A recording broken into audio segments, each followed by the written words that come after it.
Hey guys, thanks for joining us today. We are going to have a good time as we get together with Russell Gray, my friend, my mentor.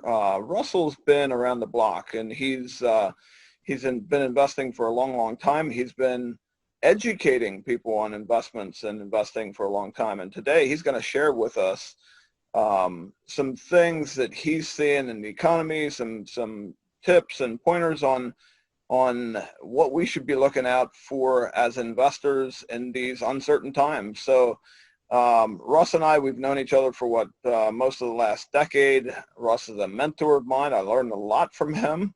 Him and his partner Robert Helms are the reason for much of my success in the syndication and real estate investing space. So I'm excited to have you with us here, Russ, and I'm looking forward to your thoughts. Just share some of your wisdom with us. I got a list of questions from my investors and some folks in my network, and I'd like to get through them, but go ahead, take it away. I'm looking forward to hearing your thoughts. Well, yeah, so I think a little bit of background for people who don't know me. I started in the mortgage business as my entree. I came out of corporate sales and decided that I saw some things in the financial system after reading G. Edward Griffin's book, The Creature from Jekyll Island, recognized that our modern financial system was a system of really slavery. If you buy into the notion that the borrower is servant to the lender and everything we operate in our system is debt. And so once you understand that, it's not just a philosophical discussion or even a political discussion, because it really does affect Main Street, especially with what's going on right now as the Federal Reserve, which is the issuer of the debt and really the manager of it, has really taken control front and center of everything going on in the economy. And it definitely affects what's going on. It manipulates stock markets, interest rates. Now they've gotten into all kinds of other things. And of course, issuing the world's reserve currency, it has an impact on the entire world. So literally, ignorance of the Fed can be dangerous, if not deadly. And there's no escape. It's like being in an aquarium full of water. We live in an aquarium full of debt. If you don't understand debt, and you don't understand how it works, where it comes from, how financial systems that distribute it work or could fall apart, or how it's denominated and how that denominator could change unexpectedly. And one day you think you're rich, and the next day you wake up, you're poor. I had some of that happen to me in 2008 on a small scale, and I think we're facing it now on a much bigger scale. And so, well, I've been about financial education for a long time. The events of 2008 really opened me up to understanding that even as a real estate investor, even as somebody trying to stay in my lane, stay in my silo, I couldn't afford to be naive or ignorant of the macro factors, because those things that are far off, that seem far away and unconcerning, can one day, like a tsunami, sweep across the beach of your life and take most of your possessions with it, and you didn't even see it coming because you weren't looking at the horizon. Things can move very quickly in environments like we're in right now. Yeah, and much like that was one of the books that changed my life and my thought pattern was Creature from Jekyll Island. I always say the two books that had the most impact on my life as far as business and investing and sort of the way I view the world, it was Rich Dad Poor Dad and Creature from Jekyll Island. And many times over the last couple of months, I've referenced that book, and I said, man, you gotta go read the book. I mean, it was Yeah. written 25 years ago, and most of what's happening when you understand what's going on in the book, or when you understand what he's talking about, and you really get into what he was writing back 25 years ago, and you see what's happening today, much of what he's talked about in that book is I mean, just look around, and it's going on right now. Yeah, well, it was actually 35 years ago. I think he published it in 1994. I read it in 95. And yeah, and that's how we met, Dave, actually. If you recall, on our 10th annual Investor Summit at Sea, it was the first time we had Robert Kiyosaki, who wrote Rich Dad Poor Dad, and we also had G. Edward Griffin, who wrote The Creature from Jekyll Island. And I remember clear as day sitting on the panel having a panel discussion. I was a panelist with Ed Griffin on my right and Robert Kiyosaki on my left, and where they are talking about the Fed, and I'm just thinking to myself, how in the world did I get here? And how can I even open my mouth? I was just so afraid to even talk because I'm sitting between these two brilliant men. But they both become very good friends and mentors of mine. And the books that they wrote have changed the lives of many millions of people. And I think they've probably never been more important than they are right now. And both of these guys have been sounding the alarm bell in different arenas. Robert has been on a crusade because he feels that it is not a coincidence. In fact, he thinks it's an overt conspiracy that we don't have financial education in our school system. So our people grow up to become our leaders, corporate leaders, government leaders, family leaders, church leaders, and they're really grossly financially ignorant. And it's not that they're stupid people, but they've been purposely left in the dark about very important things, one of which is the Federal Reserve. Ed is a research journalist, a documentary investigative journalist, and he was hired by somebody to give a talk on inflation and the causes of inflation and how it affected everyday people. And what started out to be research to do a 1 hour talk turned out to be a 7-year research project that culminated in the publishing of The Creature from Jekyll Island, which is really an expose on what the Fed is, a private banking cartel, how it came into existence in 1913 as part of the 16th Amendment that also gave us the IRS and the income tax. None of those things existed. There was no central bank, there was no IRS, and there was no income tax prior to 1913. So the United States did pretty well without those things in place up until 1913. And you could make the argument, if you really understand what has happened since, is that even though we have the appearance of having done well, what effectively those mechanisms created was a giant credit card. And we've run the credit card up to the limit a couple of times and defaulted a couple of times. I think we're on the verge of our next and biggest default. And the prosperity that we've had has been a faux prosperity, just like if somebody handed you a credit card with $1 million limit. You live pretty darn good through the 100,000, the 200,000, the 300,000, the 5. But when you start getting into the high nines, the party's about to come to an end. And I think that we could be very near that. Now, that doesn't mean Armageddon. It doesn't mean the end of the world, but it does mean is a sea change. You know, when you think of being on an ocean and the entire ocean changes, the entire environment that you're in changes, it's kind of what a sea change is. It's a major change. We've had a lot of minor changes and minor disruptions along the way, but the size and the rapidity has increased. Today, I think, and I could be wrong, but I think the signs are all pointing towards the possibility, if not the very real probability, of a major shift. And the trigger, ironically, is going to turn out to be this COVID-19 virus, I think. And the ramifications is that it's a 4-phase cascading crisis, and we're only in phase 1 or phase 2. So you talked a little bit about inflation there, and just let's stop there for a second. So last time, let's say 2008 through 2010, while the government was busy printing trillions of dollars, some $4 trillion or whatever the final number was, and everybody was expecting that we'd see this massive inflation. And which that we didn't got. happen. It absolutely happened.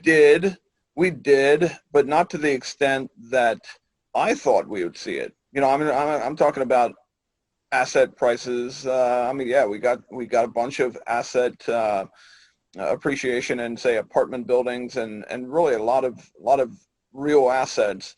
Well, and bonds. I'm talking even in the amount. You know, I'm talking about everyday expenses. It could have been a lot worse, and I was expecting much worse. What do you see happening in the next 3 to 5 years? I mean, you know, many people are talking about this could be 5 trillion, 6 trillion, 10 trillion dollars by the time this thing's all figured out, or you know, by the time we're done with this thing. What are your thoughts there, and what are we going to see this time around? So Dave, I hate to say it, but it's complex, and I'm going to try to keep it super simple, right? If you eat a lot and you eat more than you should, you expect to get fat and it's going to show up in your waistline and your chin and your arms and wherever your fat deposits are. You probably know your body does not distribute fat evenly throughout the system. So it sends it to its preferred fat storage places, and many of those are hidden. You don't see them initially. They insulate your organs. They fill up your abdomen. You grow fat on your liver. You get something called a fatty liver. So it hides, and before it ever shows up in your belly, you've got an abdomen, a organ chamber full of fat. Once that's full, then it begins to show up. And it begins to show up in certain places. And some people carry their fat low in their butt and their hips. It doesn't show up. Other people carry it in their belly or their chin, and people see it sooner. But it doesn't mean that the act of inflating your body, adding fat to the system, hasn't been going on. It has. And the fact that it's been able to be hidden, kept off the radar, or squirreled away in different places doesn't mean it happened. The way you're asking the question tells me you think of inflation as consumer price inflation. We didn't see gasoline go to $10 a gallon. We didn't see minimum wage go to $15. Oh, wait, we did in some places. We didn't see it go to $150. We didn't see gasoline go to whatever. But that doesn't mean inflation wasn't happening. Most of the inflation was captured in the financial system. It was a financialization. And so when interest rates are falling, it's because bond values are growing in price. It's like capitalization rates on apartment buildings. If you have a certain amount of rents coming in and a certain amount of expenses, and let's say those are fixed, and you have a building that's producing $50,000 a year of net operating income, and you pay $1 million for that building, that's a 5 cap. You know it's a 5 cap because you divide the net operating income of the year into the price of the property, or vice versa. You divide the little number by the big number and you get a percentage. That's a cap rate. Well, if suddenly somebody came along and was willing to pay $2 million for that same $50,000 a year of income, your cap rate just went from 5 to 2.5. It cut in half. So the lower the rate, the higher the price. Well, that's the way it works with bonds. So when you see interest rates being lowered, part of it is creating an inflation in bonds, which is the largest financial market in the world. And so there's been a lot of bond inflation. In fact, so far that trillions of dollars of bonds in the world have negative yields. They've inflated to the point where it's negative. And I could go on a rant about why that's happening, but the bigger discussion is why that's irreversible. And once you understand why that's irreversible, when you hear a guy like Peter Schiff talk about a monetary Roach Motel where the Fed has painted itself into a corner, this is the end game because they don't have anywhere to go. They can string it out, but ultimately, just like you can hide your weakening balance sheet for a while by throwing credit at it. You can disguise the fact that you lost a big account and your income is way down and you're living below your means by subsidizing with credit. You can hide the fact that you're gaining weight by choosing loose-fitting clothes or making sure you don't take your shirt off at the pool or the beach, right? But sooner or later, if you don't reverse what's happening, it's going to show up for all to see. And unless you reverse the process that's causing it, it's going to happen. And I think that's where we're at. So, just because inflation didn't happen last time doesn't mean it's not going to happen again.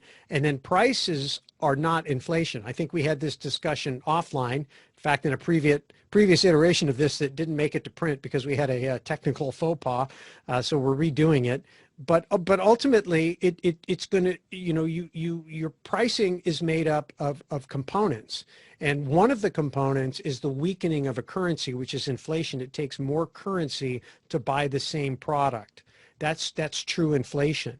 But you can also cause prices to go up by increasing purchasing power by adding financing. If I can borrow money from the future, to buy something in the present, that's going to cause a price to go up. That's what happened in real estate when the government decided to make housing affordable in the 40s, in the late 40s, by creating Fannie and Freddie and subsidizing interest rates. They made housing more expensive because now people could bid up pricing based on affordable financing. The same thing happened with college education by creating student loan guarantees and making lending more affordable. They assumed that the price would stay fixed and financing would make it available, but that's not the way it works. When you add purchasing power through debt, it means prices are going to go up because people are going to use that purchasing power to bid up. So the beneficiaries aren't the students, it was the institutions. And then the other one, so you got leverage, you got inflation, and then the last one is appreciation. And that's when there's a supply and demand imbalance. So when something appreciates, it's because people appreciate it more. They want it more. And so they take money that they would spend in other areas and focus it on the thing they appreciate. You know, if you're dating 5 women while you're trying to figure out who the perfect woman is, you're spending your dating budget kind of across 5 different relationships. But once you decide who Mrs. Right is or who Miss Right is, then you quit spending on the other 4 and you only spend on the one, and you may spend 2, 3, 4 times as much. It doesn't mean that you increased your purchasing power. It doesn't mean that your dollar went down in value. What it means is you appreciate her more than the others, and so you're redirecting. And of course, if the supply of Miss Rights in the world is low, then there's a lot of competition for her attention, and you've got to bid up to capture her attention. Again, I use these crazy analogies because people understand them. And the reverse is true, because you can lower prices by cutting off financing. If financing leaves real estate, prices drop. If interest rates go up, prices drop. If too much inventory gets built relative to supply, demand, buyers, prices go down. If for some reason dollars were to be constricted and each dollar purchased more, then that's like when you go to Mexico and the conversion rate for the dollar in pesos is high. In other words, $1 will buy 20 pesos. Well, that's better than when it will only buy 10. So my dollar got strong relative to the peso. My dollar gets strong relative to things that, for whatever reason, it became abundant in supply, or I have a lot of, or dollars have been constricted and there's still a demand for those dollars. So a little bit complicated, but that's where pricing comes from. And it all gets thrown in a blender and people put the word inflation or deflation on it, but it's a much bigger conversation. All right, so let's, you talked about interest, you talked about bonds, and wanted to hear your thoughts quickly about, because I got a bunch of questions here. One of the guys is asking about interest rates. What are your thoughts on interest rates in the next 12 months and in the next 36 months? As long as up, down, sideways. Well, as long as the Fed can print money, interest rates will stay low and maybe even go negative. If Right. the Fed loses the ability to print money, they'll probably go to double digits. And that's really the pivotal question. And the reason that is because right now interest rates are set not because somebody legislates and says this is what borrowers and lenders have to pay, but it's because interest rates are set in the open market.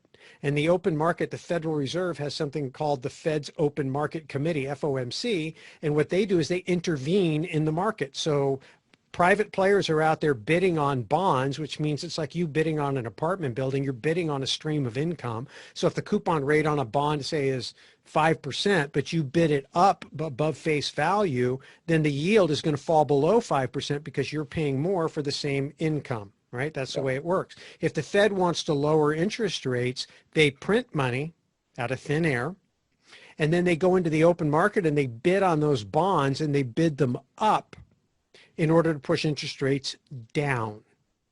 And so that's the way it works. In 2020, and I can't verify this, but I read something from a reputable source that I can't cite. So if somebody sees this and I'm wrong, please let me know. But the Fed has purchased net 100% of the Treasury's issuance this year in 2020 through June. Wow. 100%.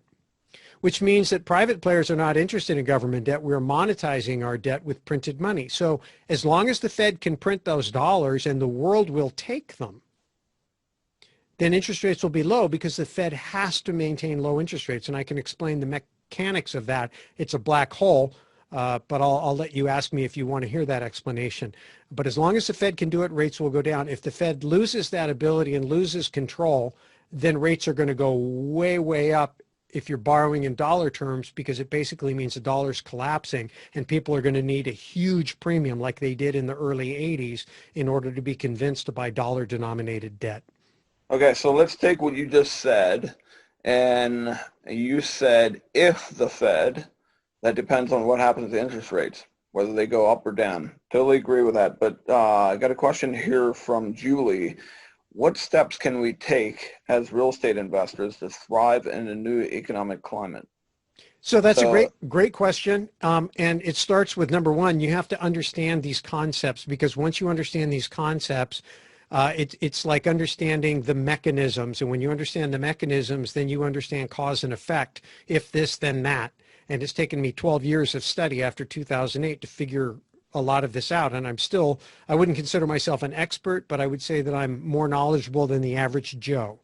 And I know that because I have conversations with experts, and I can be in the conversation and not look like a blithering idiot. And in the beginning, that's exactly what I was. I didn't know anything.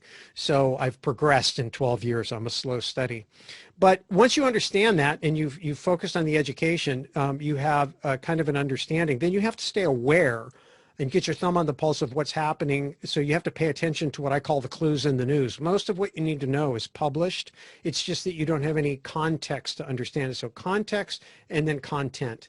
Beyond that, in just understanding what's going on right now, I think that you have to be very aware of, in your portfolio, of counterparty risk.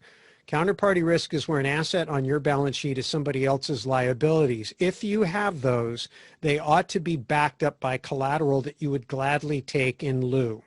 So, I have no problem being a lender if I'm lending to a piece of property that I would happily take at a price that I would happily take it at. So I wouldn't loan somebody 125% loan to value, but I would loan somebody 60. Because if I loan somebody 60% loan to value in today's environment, I'm hedged against a 40% asset price deflation before I really have a problem if they default. And if they don't default, then I get the yield that I bargained for and I'm fine. But I wouldn't have money in excess of $250,000 sitting in a bank, especially based on the legislation Dodd-Frank and the provision for bail-ins that went into effect in January of 2014. I would be very wary of unsecured debt of any kind. Not as a borrower, want lots of that. I just don't want to be a lender. So be wary of that. I think the other thing is cash, be liquid. And if you have equity in properties that are keepers, then restructure them with long-term financing that you want to keep in a property that you want to keep based on the market, the team, the tenants, the price point in the market. Hedge against a downturn, because if you get an upturn, all ships rise. It's a downturn you need to be hedged against, and then strip out as much of that equity as you can while you can get it, because if you don't take it, the market's going to. If the financial markets collapse, which is probable, because of the cessation of revenue generation because of the shutdown, then the credit markets will collapse like they did in 2008, but bigger, because it's a lot worse. It's already starting to happen. We're seeing big bankruptcies, big defaults. That is going to have a ripple effect in the credit and banking markets. And as those institutions go bad, the counterparties who are owed the money are going to begin to go bad, and it just ripples and it spreads like wildfire. It goes very, very fast. If you're liquid outside the banking system, you're good. If your properties, if you've taken the equity out of your properties, even if you get a downturn, as long as you can handle the cash flow, those properties are keepers. Now, with the proceeds, I think you probably want to invest those in things outside the banking system. I'm a big fan of precious metals. I'm a big fan of unleveraged, fairly liquid types of maybe real estate, especially if it produces income.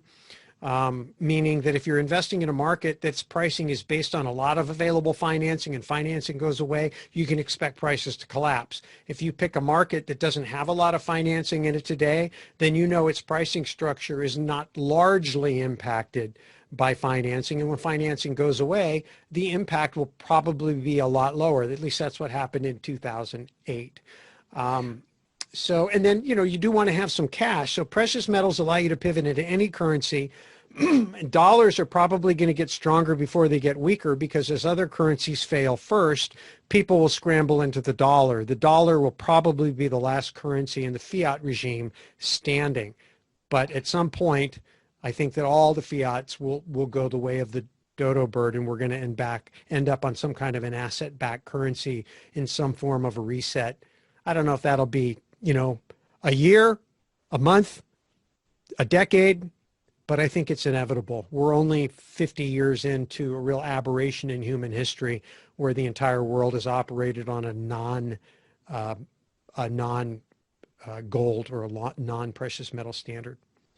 One of the things that became really clear to me when I read the G. Edward Griffin's book, The Creature from Jekyll Island, was the relationships with big banks and the U.S. government. And when you realize what the assets are that the big banks hold on their balance sheets, and then when you look back at, say, let's say 2008 through, well, 2009 through what, 19, and you look at what happened, those assets got reinflated. That's no accident. And so when you realize where capital tends to flow and get yourself in front of that wave, I mean, you talked a little bit about interest rates, and sometimes we tend to look at what happened over the last couple of months and kind of focus on the bad. Many of us have an opportunity to refinance. Well, we refinanced some buildings. I refinanced a big apartment building in the low threes. I mean, those numbers work really well. And so there's opportunities. When there's disruption, when there's big problems, there's opportunities.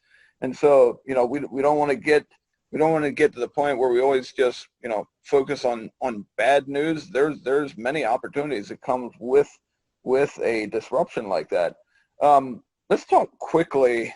I got a couple more questions here, but while we're talking, let's talk quickly about oil and what happened over the last 2 months.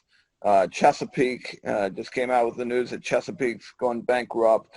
How could that play into, you talked a little bit about the financial collapse. How could the oil markets play into the overall financial collapse? And I know, or I bet, it has sort of the same answers when you say, if the Fed can print our way out of it. If the Fed, yeah, they can prop up the oil market if they want to, but give us your thoughts on oil and what that looks like going forward.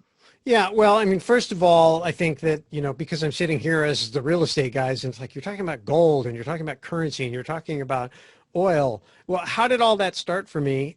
It started because I was trying to figure out how to use real estate as the core of a real asset investing strategy, and to understand the components of real estate investing, which are debt, income and job creations, obviously currency, interest rates, plus the cost of raw materials. A big component of cost in everything economic is energy. And then oil in particular has a role to play, had a huge role to play from 2008 going forward in terms of job creation. It was a core industry of core driver of job creation in the 2008 quote unquote recovery.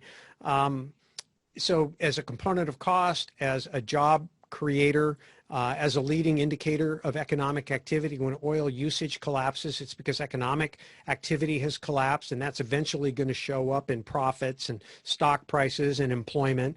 So there's a lot of reasons to watch oil. And the other reason is the oil and the dollar and the value of the dollar and the demand of the dollar have been intricately linked for quite some time. It's a concept called the petrodollar for anyone that's not familiar with it. And it was born in the 70s when Richard Nixon in 1971 took the United States off the gold standard and really took the world off the gold standard by defaulting on Bretton Woods. And when he did that, the dollar collapsed. That was the last real, well, it was really the last major reset. And so what ended up happening is we needed to create demand for dollars because people were dumping their dollars because they were no longer as good as gold. And so the dollar value was collapsing. That's why the United States had inflation in the 70s and stagnant growth, because it's like Zimbabwe when their currency, or Venezuela, you get hyperinflation of prices, but you have no economic activity. It's not really hyperinflation, it's hyperstagflation. And we had that to a degree in the United States. And so to fix that, we had to jack up interest rates. So they're all interrelated. But what happened is Henry Kissinger, the Secretary of State at the time, went over to Saudi Arabia and cut a deal. And the deal was, hey, we'll protect your monopoly and we'll protect your regime, your kingdom here in the Middle East, but you need to make sure that you sell all your oil to us first, because number one, whoever controls oil controls all the military machinery. You can't do military without oil. We learned that in World War, Hitler learned that the hard way in World War II. Thank goodness. The second thing is that you're going to need to make sure that you put together this cartel, and the cartel all has everybody settle their oil trade in oil. So even if you're selling oil from Saudi Arabia to Japan, they're going to settle that trade in dollars, which creates a lot of float because people are using dollars and a demand for dollars, which sucked up some of the excess dollars in circulation and mitigated some of the inflation. And then the other thing is that you'll take the profits that you make on those excess dollars on that oil, and you're going to loan them right back to us by buying our treasuries. And so that was the deal. And that's the petrodollar. It's a very, very important part of understanding geopolitics, macroeconomics, why we've gone into countries and had wars. A lot of our foreign policy has, professed to be about fighting communism or, correcting human rights violations or protecting people from weapons of mass destruction. But at the end of the day, it was really about, I think, protecting the dollar, protecting the reserve currency of the world, the dollar status, and protecting our access to oil. Okay, I could be completely wrong, but the narrative fits the facts a lot better than any other narrative, so that's where I'm at. So with that as a backdrop, what happened is we had shale oil come on, and we had oil prices climb all the way up to the 140s, and during that time, that component of costs spread out throughout everything, and it started to lead to a bit of a recession. So we had to increase oil production, and we did that, and prices came down as a result. And, of course, up until just a few months ago, we were bragging about being energy independent and being the world's largest producer of oil. The problem is you can't do shale oil, it's my understanding from talking to people in the space, for, less than $45 or $50 a barrel. And at today's prices, those companies lose money.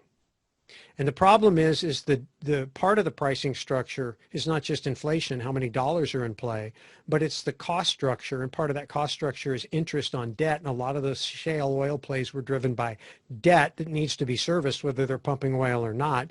But the cost of that debt is factored into the final sales price. So you've got that going on. But the killer has been the lockdown. And the reason, oil futures went down to negative territory is because nobody was bidding on oil, and we had produced excess because we had a whole production line, a whole pipeline, literal pipeline of supply predicated on an amount of consumption coming out the other end. That completely shut down with the COVID-19 lockdown. And so the oil all backed up in the pipeline, and when it ran out of excess places to store it, kind of like I was talking about body fat earlier, it all of a sudden had a visible glut that was so painful. Prices completely collapsed to negative because it costs money to physically handle the oil, and nobody wanted to do it. Now, with that said, many oil producers are going offline. Chesapeake, is going through a restructuring, but lots of mom and pop operators are going to completely die. And so, the people that I follow talk, and I'm sure, Dave, you're familiar with the idea of a rig count. How many rigs are out there pumping oil? The count is going down. Well, that's the same thing as in 2008 in the financial crisis, when housing builders stopped building houses because they couldn't afford to. Houses were selling for below replacement costs. I can't build a new house and sell it for below replacement cost, just like I can't pump new oil and sell it for below production cost. So production comes offline. Well, down the road somewhere, if the economy comes back and economic activity comes back, and it pretty much has to, then at some point we're going to have a shortage of oil until we can ramp production back up. And then what we just experienced in terms of a collapse of prices will probably manifest in a boom. I would think of oil right now as being a bit of an opportunity if you get in it the right way and are playing a long game. So we talked about oil, we talked about interest rates, we talked about inflation. What's your biggest concerns in the economy in the next 12 months, and then take it out to 36 months? Well, so if you understand the four-phase cascading crisis, it started with a health crisis, which, Chris Martenson saw coming early, but most of us didn't until it was on us. The way we knew it was real in terms of seriousness Whether it's real in terms of veracity, I don't know. I'm not a doctor. I can't say. I've heard theories on both sides. Doesn't matter. They shut the economy down. So a health crisis turned into an economic crisis. So an economic crisis is when activity ceases, commerce stops, people stop spending, people stop working, people stop producing, money stops flowing, revenue stops coming into businesses, paychecks stop getting received by people. That is an economic crisis. If that goes on long enough, capital is consumed, savings is consumed until there's nothing left to consume. And then everything is put into the financial system and you have to borrow. The problem is there's so much debt existing already that that debt is in danger of going bad. You mentioned Chesapeake. I think most people have seen Hertz. Airlines are in real trouble. The hotel industry is in real trouble. I mean, industry after industry after industry, major players, companies that have been around not for decades, but for a century, they're in trouble. And so that doesn't mean that if we don't revive, like if you have a heart attack and your heart stops beating and your brain stops getting oxygen, you've got about 5 minutes, maybe less, before you're going to suffer permanent damage. If you don't, you're going to have major organ failure if you can't get breathing and get oxygen and nutrition flowing quickly. So we're in that period of time right now where they keep trying to put the whatever those, the paddles on the chest and get the thing going again. But we keep getting, oh my God, this pandemic is going to spread. We got to shut down again. So it's on again, off again, flat line, clear, boom, try to get it going again. If we fail in that, then individual cells, people, and individual organs, organizations are going to go broke, and they're going to go offline permanently. Bigger than that, all the debt that's underneath them, like Chesapeake's, like Hertz, that debt is going to go bad. That is going to take an economic crisis and turn it into a financial system crisis where the bond market starts to go bad. We get collapses of people that are speculators and rehypothecating, leveraging derivatives on all that debt. The same thing that happened in 2008 when it was just a few people in the subprime mortgage space defaulted and created this big cascading thing. Today, the debt is much bigger. The number of people defaulting is much bigger. Common sense tells you that if we can't stop this thing, the financial system implosion is going to be way bigger. And the Fed, the way the Fed is responding, says that that's the case. The banks were already exhibiting problems with the repo market and running out of cash in September, way before COVID-19. That was already going on. And so now here we are with, I think, the banks and the financial system in real trouble. The Fed is trying to paper over all of that by printing money, and the government is spending money as fast as it can to try to keep money in the system in spite of the fact that there's very little commerce going on. And so you asked me my biggest concern. There's multiple. Number one is if they continue to start and can't restart the economy completely because of COVID-19, if that is a legit threat and we cannot get open, then the economic crisis, which is just a condition, is going to turn into a result, which is a financial system implosion. And I believe that in order to prevent the financial system and the banking system, the credit markets from imploding, the Fed will sacrifice the dollar, and I think they've already begun doing it. If you enter into that equation, somebody else who offers the globe an alternative, a viable alternative to the dollar, if China stepped into the marketplace and said, hey, we'll back our yuan, make it 100% convertible with gold. And oh, by the way, we have 20,000 tons of gold because we have this much in our official reserves, but we have all this other gold that we didn't tell anybody about that our citizens have, and our private system, because there's nothing private in a communist country. It's all owned by the state.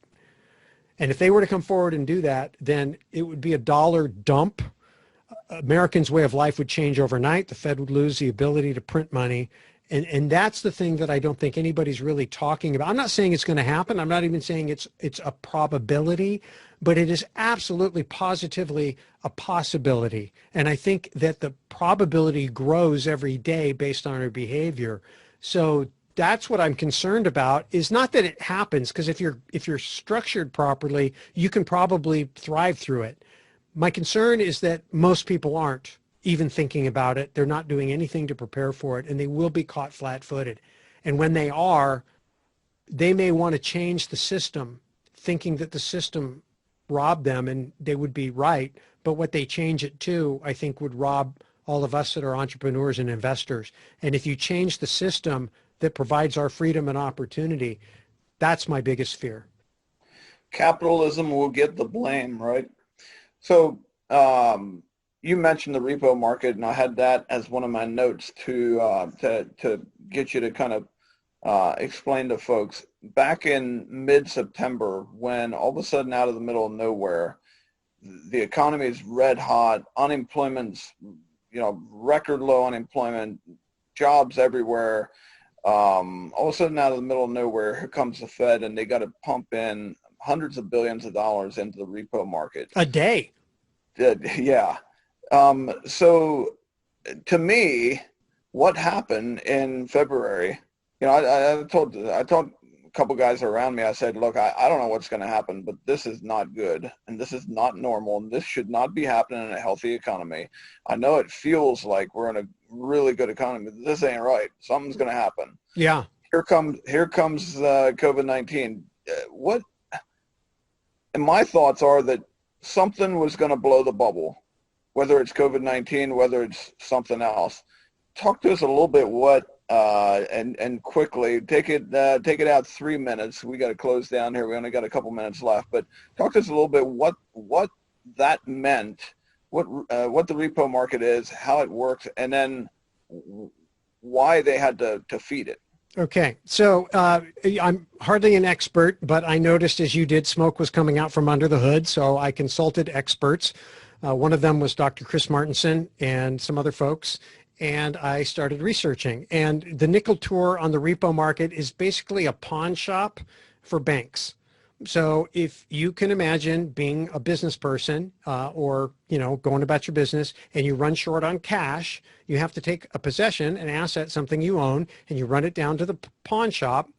And the reason you have to go there is because presumably other places you might go are not willing to lend to you, right? So it's not a badge of honor. And so banks, you don't hear much about the repo market, and banks aren't excited about going to the repo market, but they will if they have to. And they were showing up at the repo market en masse. In fact, there was so much demand and so much concern about risk that interest rates spiked. In an environment where interest rates are like 1.5, they were over 10. So they were like 10 times overnight, 10 times higher. So this was clearly a liquidity crisis in the banking system and a huge distrust among counterparties. They wanted 10 times the risk premium to do the trade. And so the Fed, to answer the problem, did as they always do, because they have a one-size-fits-all solution. They printed gobs of money and pumped it into the repo system to provide that emergency liquidity. And that's what happened. It was a big red flag, and it was a big topic of conversation among pundits who pay attention. And we started looking at it, and then all of a sudden, shortly thereafter, this big distraction came along called COVID-19, which basically handed the government and the Fed license to print and spend unlimited amounts of money with reckless abandon. And so, but just for a little context, it's important to understand that at the height of the 2008 financial crisis with quantitative easing, buying all the bad assets, everything that had gone bad, clearing it out of the system, the Fed took its balance sheet from 800 billion to 4.5 trillion, which was a big percentage expanse, but it was about 4 trillion of expansion. And they were purchasing bad assets at the pace of about 85 billion a month. Well, in this repo thing, they were putting in over 100 billion a day. That's how bad it was. And if you look at the numbers, what they're doing today, their balance sheet has gone from 3.7 trillion to just over 7 in 4 months, not 4 years, not from 2008 to 2012, but in 4 months. And the pace at which the government is spending, the pace at which the Fed is printing, and the fact that other people aren't buying our debt, none of that is a good sign. And then when you add to that the backdrop or the prologue of the repo market indicating there were major banking problems, that's financial system. Remember, health crisis, economic crisis, financial system crisis, which is bond market and banks. There was already a crisis there in the repo market. And so it was already weak when it's being hit by this next wave. So yeah, it's definitely something to be paying attention to. Russ, you've got a webinar coming up here in the next couple of weeks? Really, I yeah, mean, pretty quick. We finished all the interviews. We're just doing the post-production and getting it all ready to go. I am looking forward to that one. Tell my listeners how they can get access to that webinar. Yeah, well, so we call it the COVID-19 Crisis Investing Webinar, and it's really a series of interviews, and we're going to release them probably one at a time over the course of a week. We've got I think nine or 10. We may add a couple more. But basically, we looked at what was going on and go, okay, this is unprecedented. There are a lot of moving parts. We happen to be among the better connected people in our space. What can we do to help? Let's go interview all of these people and find out what they see, what they think, and let's ask them some questions. So after we get their insight, we've got people that are insiders from Wall Street, insiders from the Fed, people like Peter Schiff that have been, calling what's going on for a long time. In his book, The Real Crash, he predicted this moment, and here we are. Kiyosaki, of course, because he's an investor who sees big picture. Chris and Adam, because they understand. So lots of people. And let's record it all. And rather than charge for it, which we totally could, let's do it completely for free. Because we just think the information needs to get out there. And our real mission is to flatten the financial impact curve. If people are out there wearing masks and practicing social distancing and sheltering in place in order to prevent the spread of the disease so that we don't overwhelm our health system, I think that there's a lot of reason why we should be spreading the vaccination of financial education. Because there are some things going on right now that most people do not understand and aren't prepared for. And we can flatten the impact curve on our financial bailout system when the inevitable bailouts come. If you are a winner going through this and not a loser, and there's plenty of room for all of us to win, then you're more likely to support more freedom, more capitalism, more opportunities to invest, less regulations. And so we think it's important to get this out. So if you're interested, just send an email to crisis@realestateguysradio.com and we'll put you on the invite list. If you know anybody who you think might be interested, help us flatten that economic curve. Have them send their email to crisis@realestateInvesting, and when it's ready, we'll tell them. And then they can watch it. And I encourage people to watch it together and then do what Robert Kiyosaki taught us to do. After a session, take a time out. Talk about what you just heard. Try to understand what the speaker is saying, whether you agree or not. And then once you understand what the speaker is saying, then think about whether you agree or not or how it relates. And then think about how you can take what you just learned into positive, effective action. And if you do that and you spend a week of your life doing that, watching each episode one at a time, you're probably going to come away a lot smarter investor, a lot better equipped to navigate whatever it is that's in front of us. And of course, we don't know what's in front of us, but I think all indications are it's going to be some choppy seas. I appreciate you coming on here and sharing your wisdom. I'm looking forward to the webinar myself. So keep doing what you're doing. I appreciate you being out there sharing about financial education. I know I benefited from it. I know a lot of folks who have. So thank you for that, and I appreciate you coming on and hanging out with us for the last hour. Happy to be here, Dave. Keep up the good work. I know you love your investors and you're doing a great job. Keep it up. And I love the way you lead with education. So it's not just about, hey, send me money and buy something, but understand what you're doing, why you're doing it, why it makes sense right now. So good job.